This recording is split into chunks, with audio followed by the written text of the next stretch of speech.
आज गुरुवार 11 एप्रिल. सर्वांना शुभेच्छा. गौरीची तीज आहे. तृतीया, चैत्रातली पहिली तृतीया म्हणजे गौरी तीज म्हणतात. आणि आता गौरीचा उत्सव एक महिनाभर केला जातो, त्यासाठी सगळ्यांना शुभेच्छा. वसुदेवसुतं देवं कंसचाणूरमर्दनं देवकी परमानन्दं कृष्णं वन्दे जगद्गुरुं.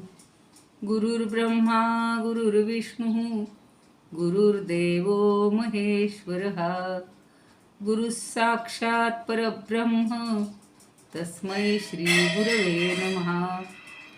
शान्ताकारं भुजगशयनं पद्मनाभं सुरेशं विश्वाधारं गगनसदृशं मेघवर्णं शुभांगं लक्ष्मीकान्तं कमलनयनं योगिभिर्ध्यानगम्यं वन्दे विष्णुं भवभयहरं सर्वलोकैकनाथं. यं ब्रह्मा वरुणेन्द्र रुद्रमरुतस् स्तुन्वन्ति दिव्यैस्तवैर् वेदैः साङ्गपदक्रमोपनिषदैर्गायन्ति यं सामगाः.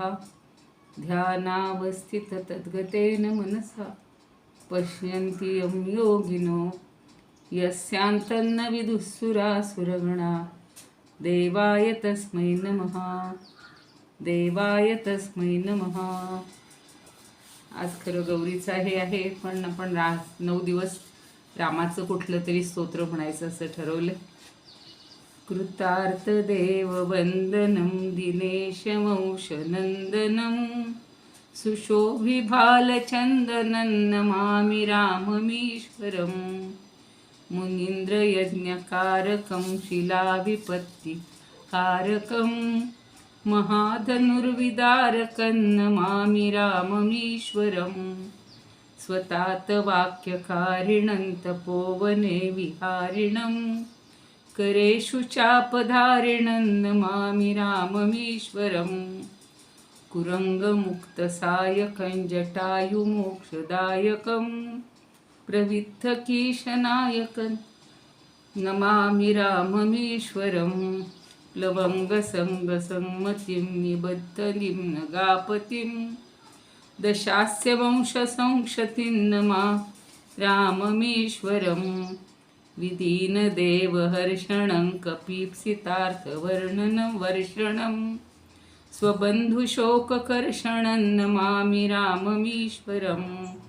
गतारिराज्यरक्षणं प्रजाजनार्तिभक्षणं कृतास्तमोहलक्षणं नमामि राममीश्वरं. ऋताखिलाचलार्भरं स्वधामनीतनागरं जगत्तमोदिवाकरं नमामि राममीश्वरं. इदं समाहितात्मना नरो रघुत्तमाष्टकं पठन्निरन्तरं भयं भवोद्भवं न विन्दते, भवोद्भवं न विन्दते, भवोद्भवं न विन्दते. काल आपण क्षर आणि अक्षर या दोघांमधला फरक पाहिलेला आहे की क्षर म्हणजे नाशवंत आणि कूटस्थ जीवात्मा हा अविनाशी किंवा अक्षर आहे. या दोहोंचा आपण 13व्या अध्यायातही क्षेत्रज्ञ म्हणून पाहिलेला आहे आणि 7व्या अध्यायात परा आणि अपरा प्रकृती म्हणून पाहिलेला आहे. आता या दोघांपेक्षा एक जो वेगळा आहे तो माहिती आहे आपल्याला, पुरुषोत्तम या नावाचाच हा अध्याय आहे, योग आहे. आणि पुरुषोत्तम योग म्हणजे काय तर ते आपल्याला ह्या 17व्या श्लोकात समजतंय. उत्तम पुरुषस्त्वन्य परमात्मेत्युदाहृतः यो लोकत्रयमाविश्य बिभर्त्यव्यय ईश्वरः. अगदी छोटेसे संधी आहेत पण समजून घ्या.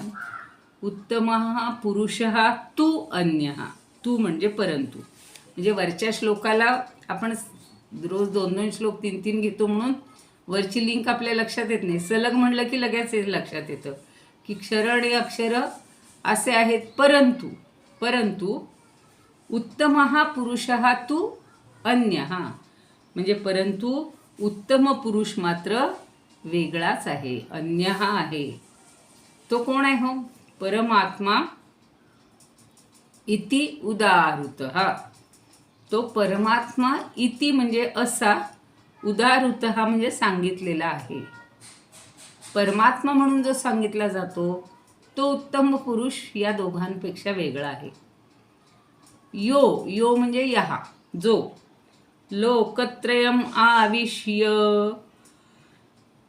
जो या त्रैलोक्यामध्ये आविष्य म्हणजे प्रवेश करून, बिभर्ती अव्यय ईश्वर हा, बिभर्ती म्हणजे धारण करतो, पोषण करतो.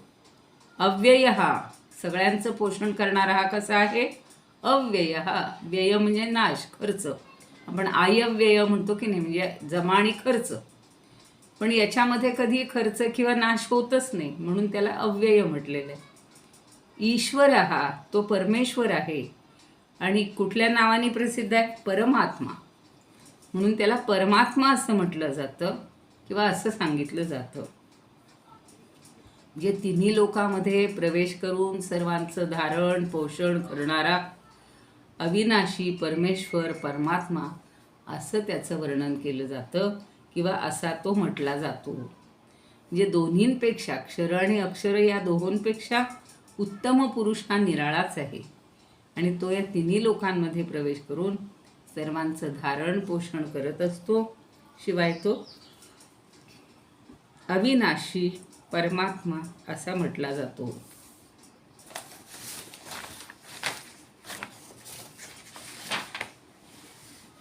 म्हणती परमात्मा तो तिजा पुरुष उत्तम. तिजा म्हणजे तिसरा.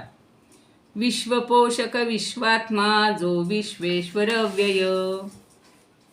विश्वपोषक विश्वात्मा जो विश्वेश्वर अव्यय. सगळं तो विश्वाला व्यापून राहिलेला आहे. म्हणून आपण विश्वरूप दर्शन पाहिलं हो की नाही 10व्या अध्यायामध्ये. नाही, विश्वरूप दर्शन 11व्यात पाहिलेलं आहे आणि विभूती योग 10व्यात पाहिलेलं. तो अन्य पुरुषोत्तम पार न जाणे अगम. बिंब सर्वात्मा बोलिला पातंजळी निश्चय केला. प्रवेशुनी जो जीवत्वे जीवा सांधाळी शत्वे. ऐसे थोडक्यात बुझे तुका केवळ दिन माझे. आता वामन पंडित म्हणतात, पुरुषोत्तम तो अन्य सर्वात्मा बिंब बोलिला. जीवत्वे जो प्रवेशनी ईशत्वे विश्व जो धरी. आता गोखले म्हणतात, म्हणती याहुनी अन्या पुरुषोत्तमा. त्रिलोका व्यापुनी पोषी परमात्मा ही अव्यय. सेनापती बापट म्हणतात, या श्रेष्ठ अन्य पुरुष परमात्मा तया म्हणो.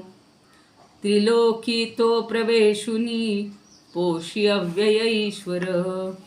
नंदापुरे म्हणतात, उत्तम अविनाशी पुरुषच तो वदती परमात्मा त्याला.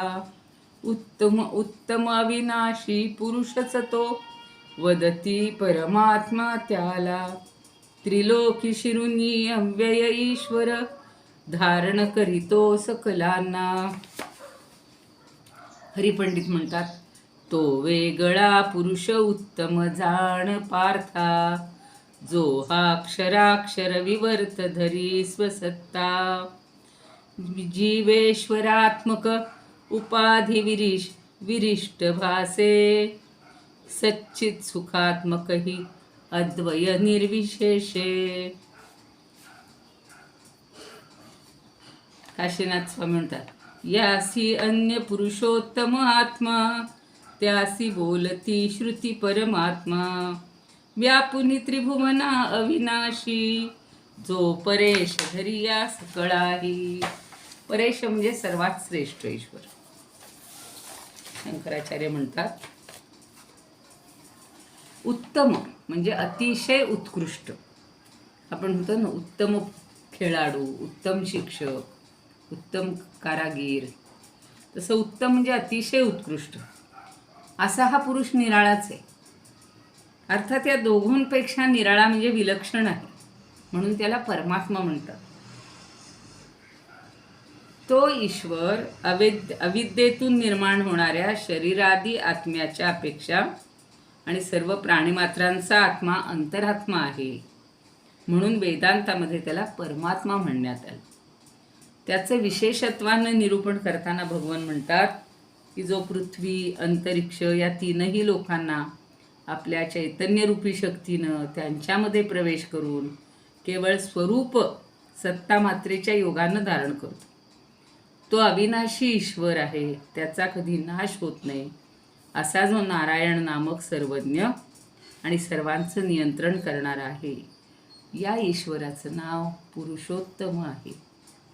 हे नाव त्याला का देण्यात आलं, त्याचा हेतू आणि उपपत्ती सांगून हे नाव कसं सार्थक आहे ते दाखवण्याच्या निमित्तानं भगवान आपलं स्वरूप म्हणजे मी अतिशय निरतिशय ईश्वर आहे असं म्हणतात. ते आता पुढच्या श्लोकामध्ये आहे. थोडंसं अजून बघूया.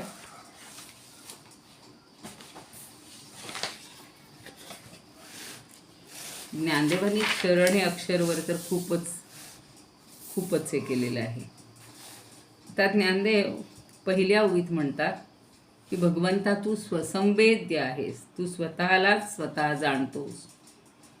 तसं या श्लोकाच्या विवरणात म्हणतात जो प्रकाश्ये विण प्रकाशू, जो शितव्ये विण ईशू, आपण अवकाशू वसवित. तसं जो तो उत्तम पुरुष कसा आहे तर प्रकाश्ये विण प्रकाशू, जे कोणी त्याचं प्रकाशन करण्याची गरज नाही, त्याला बॅटरी दाखवण्याची गरज नाही. अंधारातील वस्तूवर दिव्यानं आपण उजेड पाडतो तेव्हा ती वस्तू दिसते, किंवा सूर्य जेव्हा प्रकाशतो तेव्हा जगातल्या सगळ्या वस्तू दिसतात. तशी ह्या उत्तम पुरुषाला काही उजेड दाखवण्याची गरज नाही, कारण तो स्वयंप्रकाशी आहे. म्हणून त्यांनी म्हणले प्रकाश्ये विण प्रकाश, त्याला प्रकाश्य दाखवायची काही गरज नाही. जो स्वतःच्या तेजानंच प्रकाशित करतो, सगळ्या चराचराला प्रगट करतो. लोकांना अधिकाराच्या पदव्या दुसऱ्यांनी दिलेल्या असतात, पण उत्तम पुरुषाचं ईश्वरत्व हा अधिकार हा त्याला इतर कोणी दिलेला नाही, तो उपजतच आहे.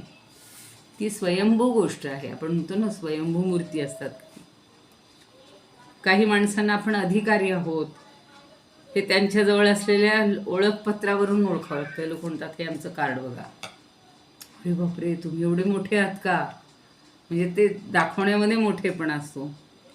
किंवा पोशाखावरून, पोशाख जसा असेल छत्रपतींचा घातला की लगेच संभाजीराजे, शिवाजीराजे, हे की नाही, विवेकानंद, किंवा एखाद्या कीर्तनकाराचा पोशाख केला की तो कीर्तनकार म्हणून ओळखता येतो. राजाचा घातला की राजा म्हणून एक आपल्या डोळ्यापुढे हे असतो. तसं ह्या पुरुषोत्तमाचं जे ईशत्व आहे ते स्वयंभू आहे, त्याचा अंत लागत नाही कुणाला.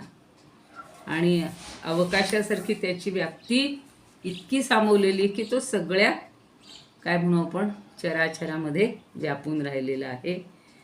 म्हणून ज्ञानदेव उत्तम पुरुषाची लक्षणं सांगताना म्हणतात जे अज्ञान ज्ञानी बुडालिया, ज्ञाने कीर्ती मुखत्व केलिया, जैसावन्नी काष्ट जाळूनिया स्वये जळे, तैसे अज्ञान ज्ञाने नेले, आपण वस्तू देऊनी गेले, जैसे जाणणे निविण उरले जाणते ते. जसा अग्नी बघा काय करतो, त्या काष्ठाला पूर्ण जाळून टाकतो, त्याचं काहीच उरत नाही. म्हणजे अज्ञानाचा लोप झाला, ज्ञान समोर उपस्थित झालं म्हणजे ही आत्मवस्तू प्रगट होते, त्याची प्राप्ती करून घेता येते. जसं काष्ठाला जाळून स्वतःही अग्नी तो नाश पावतो, तसं उत्तम पुरुष हा जो आहे हा ज्ञाना वाचून जे काही शिल्लक होतं तो आहे. जे ज्ञान अज्ञानाचा नाश करून जी वस्तू उरते, वस्तू हा शब्द बघा कालही त्या ताईंनी सांगितलं की या जगात एकच वस्तू आहे, आपण मात्र सगळ्या वस्तूंना वस्तू म्हणतो. म्हणजे पुस्तकालाही वस्तू म्हणू, घरातल्या पदार्थांनाही वस्तू म्हणू, केलेल्या वस्तूलाही वस्तू म्हणू, पण वस्तू म्हणजे तिला चिरंतन अस्तित्व आहे अशी एकमेव गोष्ट आहे ती म्हणजे आत्मा, परमात्मा. आणि त्याच्या व्यतिरिक्त ज्या गोष्टी आहेत, आपण ज्याला वस्तू म्हणतो, त्या सगळ्या अवस्तू आहेत, एवढं लक्षात ठेवायचं. म्हणून हा उत्तम पुरुष सगळ्यांनी लक्षात ठेवायचा. तो सगळ्यांना प्रकाशित करतो. स्वतः तो प्रकाशाचा प्रकाश आहे, नादाचा नाद आहे, स्वादाचा स्वाद आहे, आनंदाचा आनंद आहे. असा हा पुरुषोत्तम पूर्णतेची पूर्णता आहे, किंवा विश्रांतीची विश्रांती आहे. ज्याला आपण सोनं म्हणतो, पण ते सोन्याला निर्माण करणारा, सोनं हे करणारा, मग सोन्याचे नंतर आपण अलंकार करतो, पण मूळ जे सोनं असतं ते खरं सोनं. तसा हा विश्वरूपानं प्रगट होतो. विश्वाचा लोप झाला तरी त्याचा लोप होत नाही, तो चिरंतन आहे, एवढं लक्षात ठेवायचं. आता पुढचा जो श्लोक आहे तोही महत्त्वाचा आहे. यस्माक्षरमतीतोऽहम् अक्षरादपि चोत्तमः. यस्माक्षरमतीतोऽहम् अक्षरादपि चोत्तमः अतोऽस्मि लोके वेदे च प्रथितः पुरुषोत्तमः. आता त्यालाच पुरुषोत्तम का म्हणत आहेत ते इथं सांगतायत पुन्हा, की यस्मात म्हणजे ज्यार्थी, म्हणून ज्याप्रमाणे, क्षरम अतितः अहम. यस्मात क्षरम अतितः, क्षराच्या पलीकडे, नाशवंत किंवा जो क्षर आहे, क्षेत्र आहे, त्याच्या पलीकडे. अतितः अहम अक्षरादपि च उत्तमः. क्षर आणि अक्षर या दोहोंच्याही मी पलीकडे आहे, उत्तम आहे. म्हणजे अक्षर म्हणजे जीवात्मा, म्हणून जीवात्मा परमात्माच्या आपण पाहिलेलं. तर जीवात्म्याच्याही पलीकडे, क्षराच्या त्याच्याही पलीकडे तो कसा आहे, उत्तम, हा अत्यंत उत्तम आहे. अतः म्हणून लोकेच वेदेच पुरुषोत्तम हा प्रथितः. म्हणून लोके म्हणजे लोकांमध्ये, आणि वेद म्हणजे वेदांमध्ये, पुरुषोत्तम हा प्रथितः अस्मि. प्रथित म्हणजे आपण म्हणतो ना, प्रथित यश डॉक्टर म्हणजे प्रसिद्ध. तर पुरुषोत्तम या नावानं तो प्रसिद्ध आहे सगळीकडे. त्याला काय म्हणलेलं आहे, पुरुषोत्तम म्हटलेलं आहे. जसा श्रेष्ठ असेल त्याला आपण प्रथित शब्द वापरतो. प्रथित यश म्हणजे ज्यांचं यश सगळीकडे प्रसिद्ध आहे. मग डॉक्टर असतील, वकील असतील, शिक्षक असतील, जे आपले पंतप्रधान असतील, की सगळ्या विश्वामध्ये ते व्यापून राहिलेले आहेत, म्हणजे प्रसिद्ध ठरलेले आहेत. पण हा मात्र सगळ्याच्याही पलीकडे वेदांमध्येही पुरुषोत्तम या नावाने प्रसिद्ध आहे. म्हणून पुरुषोत्तम का, तर सगळ्यांपेक्षा वेगळा आहे, सगळ्यांच्या पलीकडं आहे. यस्माक्षरमतीतोऽहम् अक्षरादपि चोत्तमः. त्याच्यापेक्षा, अक्षरापेक्षा सुद्धा श्रेष्ठ आहे. कारण जीवात्म्याला काय झालं, शरीरामुळं सगळे भोग भोगावे लागतात, थोडंसं दूषितत्व आलं. पण हा तसाच अलिप्त आहे, सगळ्यांपेक्षा वेगळा आहे. मी अक्षराहुनी वेगळा आणि उत्तम, वेदलोक म्हणे माते म्हणून पुरुषोत्तम. वेद आणि लोक हे इथं स्वल्पविराम आहे. वेद लोक म्हणे माते, म्हणजे वेदांनी म्हणले, लोकांनी म्हटले मला पुरुषोत्तम. क्षरातीत मी लागी, संत तुकाराम म्हणतात, तुझ कळावे प्रसंगी, उत्तम गा अक्षराहून माझे अगाध हे ज्ञान. लोकी वेदी ही आस्तव, आहे आमुचाची स्तव. पुरुषी उत्तम विख्यात, जाणे तुकया संमत. हे सगळं तुकया जाणतोय की तो पुरुषांमधला उत्तम आहे, विख्यात आहे. प्रथितचा अर्थ त्यांनी विख्यात दिलेला आहे.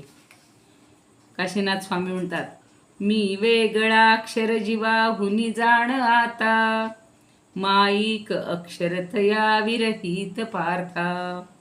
मी ब्रह्म अद्वय अनादि अखंड आहे, या लागी वेद पुरुषोत्तम नाम गाये. आठवले म्हणतात, आहे यास्तव वेगळा समज मी पार्थाक्षरापासूनी. तैसा उत्तम अक्षरात सगळ्या व्यापूनिया राहुनी. यासाठी जगतामध्ये सततकी वेदांत ही सन्मती. जाणोनी पुरुषोत्तम प्रतिपदी माते सदा बोलती. तथ्य म्हणतात, यदर्थी क्षराहून मी श्रेष्ठ आहे तसा अक्षराहून उत्कृष्ट आहे. तदर्थी पुरुषोत्तमा याच नावे त्रिलोकात वेदात मी कीर्ती मी पावे. देशपांडे म्हणतात, अर्जुना रे मी असे अक्षरातीत अक्षराहुनीही असे मी अतीत. अतीत म्हणजे पलीकडे. म्हणून पुरुषोत्तम मजसी नाव देती वेदवाणी तैशीच लोकरीती. लोकांमध्ये सुद्धा आणि वेदवाणीमध्ये सुद्धा मी उत्तम आहे, पुरुषोत्तम आहे, श्रेष्ठ आहे असं म्हटलं जातं, असं सांगितलं.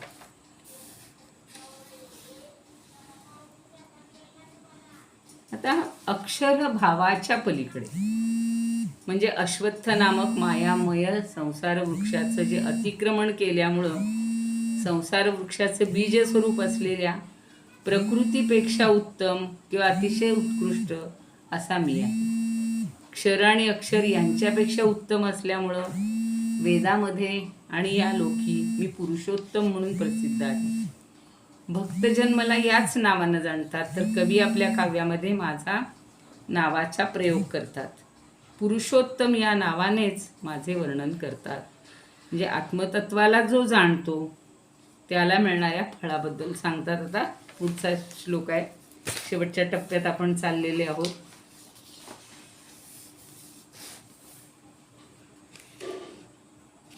जे परमेश्वराचं स्वरूप कसं आहे, तर क्षर आणि अक्षर या पुरुषांहून वेगळं आहे, श्रेष्ठ आहे. म्हणून उत्तम पुरुष म्हणजे पुरुषोत्तम ही संज्ञा त्याला प्राप्त झाली. क्षरपुरुषाचं वर्णन आहे की जे नित्य बदलतं. क्षर म्हणजे नाशवंत. आता बघा ना, तुम्ही आम्ही जन्माला आलो तेव्हा एवढंच, नंतर हळूहळू हळूहळू वाढ वाढ वाढ वाढ होत होत होत होत आता वृद्धत्वाकडं झुकलो. एक एक अवयव म्हणजे कमकुवत व्हायला लागले, शरीर थकायला लागलं. पहिल्यासारखं काही राहतं का म्हणून त्याला क्षर म्हटलेलं आहे. असं या जगात कुणी आहे का हो? खूप जण असे म्हणायचे, हां आपण बाबा असे आहोत. पण 80-85च्या पलीकडे गेलं की त्यांची ते तरी बरे येतात. त्या 85-90चे लोकसुद्धा जे 25-30च म्हणतात, आमचा पाय गेला, आमची कंबर गेली, आम्हाला बसवतच नाही, बेल्टच लागतोय, कोणाला कायच होते. म्हणून हे सगळं जे आहे हे क्षर आहे, हे नाशवंत आहे. आणि त्याच्यामध्ये जो जीवात्मा बसलाय तो आहे, पण तरीसुद्धा त्याच्याही पलीकडे असणारा हा पुरुषोत्तम आहे. म्हणजे ज्याला कुठलाही विकार नाही, ते अक्षर पुरुषाचं स्वरूप आहे. आणि या दोहोंहून वेगळा असणारा उत्तम, अव्यय, अव्यक्त, गुणातीत असं परमेश्वराचं स्वरूप आहे आणि त्याला पुरुषोत्तम म्हणतात. वास्तविक क्षर, अक्षर आणि पुरुषोत्तम हे सगळे खरं तर एकच आहेत. पण क्षर आणि अक्षर ही नावं आत्मस्वरूपाच्या एका विशिष्ट अवस्थेमुळे त्याला प्राप्त झालेली आहेत आणि शेवटी राहिलेल्या परमेश्वराच्या अवस्थेला पुरुषोत्तम हे नाव आहे. आता कालच वाचत होते, भागवतातही अशीच सगळी वर्णन आहेत की तो भगवंतच सगळं आहे. माया रूपातही तोच आहे, आपल्या शरीरामध्येही तोच आहे, सगळं काही तोच आहे. एकमेव अद्वितीय असं म्हणलं जातं, ते बरोबर त्याला लागू पडतं बघा. पण त्याचाच हा सगळा विश्वाचा पसारा, म्हणून आपल्याला हा सगळा भिन्न वाटायला लागतो आणि आपण स्वतःच्या देहाला, स्वतःच्या शरीराला हे श्रेष्ठ मानतो. म्हणून समर्थांनी सुद्धा खूप सुंदर ही सगळी तत्त्वज्ञानाची बैठक ही तयार केलेली आहे. दासबोधात काय, मनाच्या श्लोकात काय, आणि ज्ञानदेव तर आपण रोज वाचतोच आहोत. तर क्षर आणि अक्षर ही कशी आहेत? मध्यम आहेत. आणि श्रेष्ठ पदाला पुरुषोत्तम म्हटलेलं आहे. वेदांतांनी सुद्धा त्याचं श्रेष्ठत्व वर्णन केलेलं आहे आणि म्हणूनच त्याला पुरुषोत्तम असं म्हटलेलं आहे. त्याच्याबद्दल जास्त आपण काही बोलू शकत नाही. म्हणूनच या अध्यायाला पुरुषोत्तम योग असं का म्हटलं तर ते आपल्या लक्षात येईल की आपली गती, आपली मती ही एका ठराविक टप्प्यात, जसं म्हणतात ना सरड्याची धाव कुंपणापर्यंत, तशी आपली धाव एका विशिष्ट याच्यापर्यंत आहे. आपण त्याच्या पलीकडे पोहोचू शकत नाही. पण ज्या वेळेला हा सगळा पसारा, हे सगळं नाशवंत आहे आणि एकमेव तो मात्र श्रेष्ठ आहे, त्याला जेव्हा जाणू, आपल्या जीवात्म्याला, परमात्म्याला जेव्हा आपण जाणू, तेव्हा आपल्याला हा सगळा भेद दिसेनासा होतो. त्या दिवशी त्या माताजींचं कुणी ते वर्णन केलं की त्या इतक्या शांत होत्या, साध्या होत्या. ज्या वेळेला त्यांना ही अनुभूती येते तेव्हा सगळं शांत, सगळं द्वंद्व, सगळंच विरून जातं. आपलं तसं द्वंद्व संपायला पाहिजे. अजूनही आपण मी तू, मी तू, तू मी, तू मी करत राहतो. आमचा नातू फार मजेशीर आहे. ते ओंकारामध्ये हे आहेत ना, षटचक्रांचं जेव्हा ध्यान केलं जातं ना, तेव्हा डोळे मिटून मी हम हम हम, इथे जे चक्र आहे त्याच्यासाठी हमचा उच्चार केला जातो. तो इतका विनोदी आहे आणि काय पटकन त्याला सुचलं. तो येऊन बसला झोपेतनं आणि म्हणतो तुम तुम तुम, म्हणजे हम आणि तुम हे त्याच्या डोक्यात बसलं. आणि व्यवहारात बघा ना, सारखा हम तुमचाच हे असतो, पण त्याच्या पलीकडे तू मी पण हा, मी तू पण हा नस आहे. चित्त ब्रह्मानंदीर आहे. ही जी अवस्था जी आपल्याला प्राप्त होईल त्याच्यासाठी आपली वाटचाल चालली आहे. बघूया 19वा. यो मामेवमसम्मूढो जानाति पुरुषोत्तमं स सर्वविद भजति मां सर्वभावेन भारत. सगळ्यात भक्तियोग कसा श्रेष्ठ आहे तो इथं सांगितलंय की हे भारत म्हणजे हे भरत कुलोत्पन्ना. यो म्हणजे यहा, माम एव, माम एव म्हणजे मलाच, असम्मूढ हा जानाती. असम्मूढ म्हणजे ज्याचं मूढ पण गेलेलं आहे, अज्ञान गेलेलं आहे, तो असम्मूढ म्हणजे ज्ञानी. असम्मूढ हा, सगळे विसर्गाचे ओ होतात. योच्या ठिकाणी यहा, असम्मूढ हा, जानाती म्हणजे जाणतो, पुरुषोत्तमम, पुरुषोत्तम म्हणून जो मला जाणतो, जो ज्ञानी पुरुष. असम्मूढ म्हणजे ज्ञानी पुरुष. मला अशा प्रकारे पुरुषोत्तम म्हणून जो जाणतो, स सर्वविद भजती. सर्वविद म्हणजे सर्वज्ञ, विद म्हणजे जाणणे. स सर्वविद सगळ्याला जाणणारा. एका परमात्म्याला जाणलं की पुन्हा ही झाडांचे प्रकार, पुन्हा मातीचे प्रकार, पुन्हा फळांचे प्रकार, फुलांचे काही वेगळं भिन्नता राहत नाही. एक परमात्मा जाणून घ्यायचा, मग सर्वविद, त्याला सगळ्याला जाणलं असं होईल. सर्वविद भजती, सर्वज्ञ पुरुष कसे भजती. भजती म्हणजे भक्ती करतात. सर्व भावेन, पूर्ण सर्व प्रकारांनी सगळा भाव हा मलाच अर्पण करतात. कुणाला? माम, माम म्हणजे मला, अर्थात परमात्म्याला, वासुदेवाला, परमेश्वरालाच. भजती, तो फक्त वासुदेवालाच बघतो. म्हणून वासुदेवम शरणम, वासुदेव आहे की नाही, सर्वमिती, तोच सर्व आहे, तोच एकमेव आहे.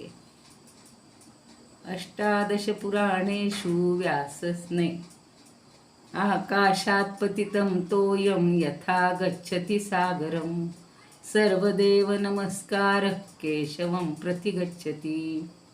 कालच्या मायाताई सांगत होत्या त्याच्यामध्ये इतके देव माणसांनी निर्माण केलेले आहेत. इतके माणसांनी निर्माण केलेत म्हणजे आहेतच त्यांची रूपं वेगवेगळी, पण खरा परमेश्वर एकच आहे. आता काल मी चुकून गजानन महाराज प्रगट दिन म्हणलं, पण स्वामी समर्थ. आता मला सांगा, हे सगळे संत झालेले आहेत, यांनी कधी स्वतःमध्ये भेद पाहिलाय का हो? ते त्या परमात्म्याचंच स्वतःला एक अंश मानतात आणि त्यांना परमात्मा आणि ते त्याच्यामध्ये भेद दिसतच नाही. त्यामुळं आपण हे भेद सगळे केले आपल्याला हे. आणि बघा, जे संत आहेत त्यांनी कधी भेद केला नाही, पण आपण मात्र मी यांचा भक्त आहे, मी यांचा भक्त आहे, मला यांचं जास्त श्रेष्ठ वाटतं, हा जोपर्यंत भेद आहे तोपर्यंत आपल्याला ह्या परमेश्वराची तिथपर्यंत आपण पोहोचूच शकणार नाही. सर्वज्ञ पुरुष सर्व प्रकारांनी निरंतर या वासुदेवालाच भजतो.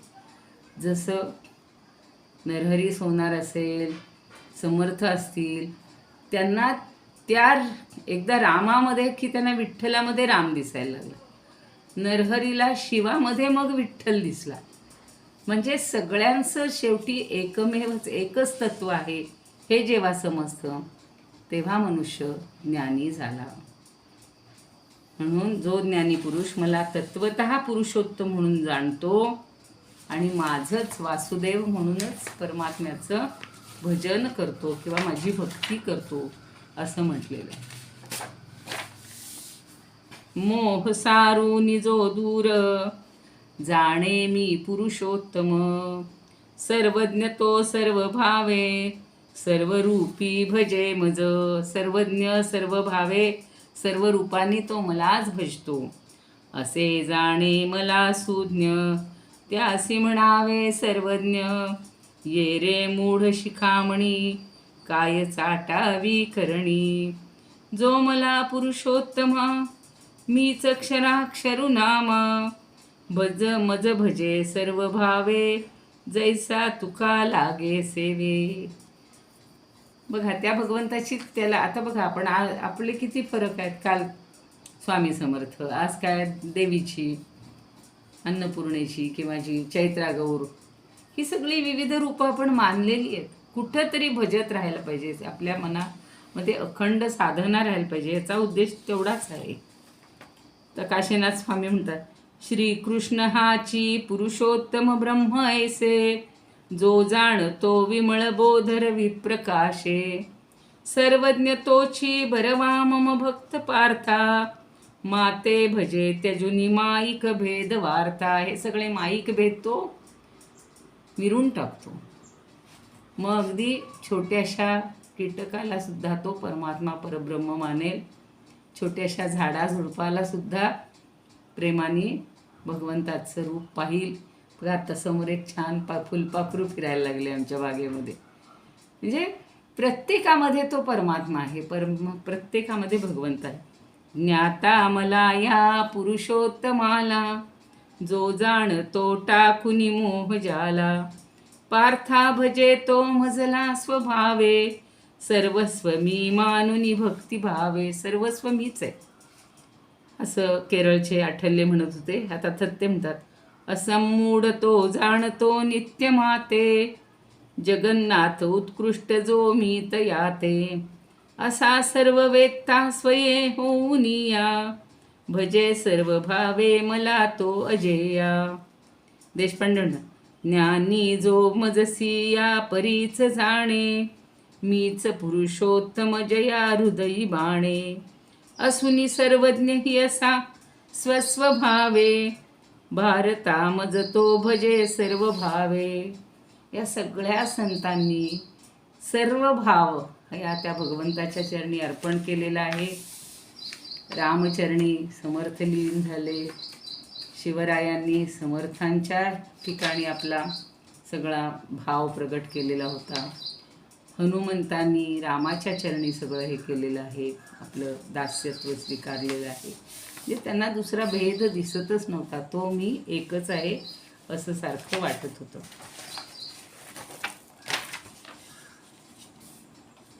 म्हणजे म्हणून म्हणतात की जो ज्ञानी पुरुष हे सगळं अज्ञान सोडल्यानंतर, अज्ञानरहित पुरुष आता सांगितलेल्या विशेषणानं सुरू असलेल्या पुरुषोत्तम ईश्वराला जाणतो. हा पुरुषोत्तम मी आहे, तो सर्वज्ञ आहे, म्हणून तो सर्वज्ञ म्हटला आहे. आणि अर्जुन सर्व भूतमात्रांमध्ये प्रतिष्ठित असलेल्या परमात्म्यालाच जाणतो, मला जाणतो. सर्व भावांनी, म्हणजे सगळे भाव त्याचे त्या परमात्म्याच्या ठिकाणीच लीन होतात. सर्वांचा आत्मा आहे असं समजून भक्ती करतात. आता बघा, आपण अगदी प्रत्यक्ष मंत्री आपल्या इथं आले नाहीत, पण त्यांचा सचिव आला, त्यांचे जे कोणी असतात त्यांच्याशी संबंधित ते आले तरी आपण त्यांचीच पूजा करतो. आपल्याला वाटतं हो ते नाही आले पण अमके आले होते ना, त्यांचे पी आले, त्यांचे अमके आले. म्हणजे जसं त्याला आपण फरक मानत नाही की त्याची सेवा आपण करतो, तसंच भगवंताची सुद्धा जो कोणी आहे तो भगवंतच आहे म्हणून सेवा करायची, म्हणून पूजा करायची. शेवटचं अगदी 2 ओळीत फक्त श्लोक वाचून ठेवते, कारण संपणारच आहे आता. इति गुह्यतमं शास्त्रम् इदमुक्तं मया नघ एतद्बुद्ध्वा बुद्धिमान् स्यात् कृतकृत्यश्च भारत. ओम तत्सदिति. श्रीमद्भगवद्गीतासु उपनिषत्सु ब्रह्मविद्यायां योगशास्त्रे श्रीकृष्णार्जुनसंवादे पुरुषोत्तमयोगो नाम 15ोऽध्यायः. श्रीकृष्णार्पणमस्तु. शुभं भवतु. हरये नमः. हरये नमः. हरये नमः. कृष्णाय वासुदेवाय हरये परमात्मने प्रणतः क्लेशनाशा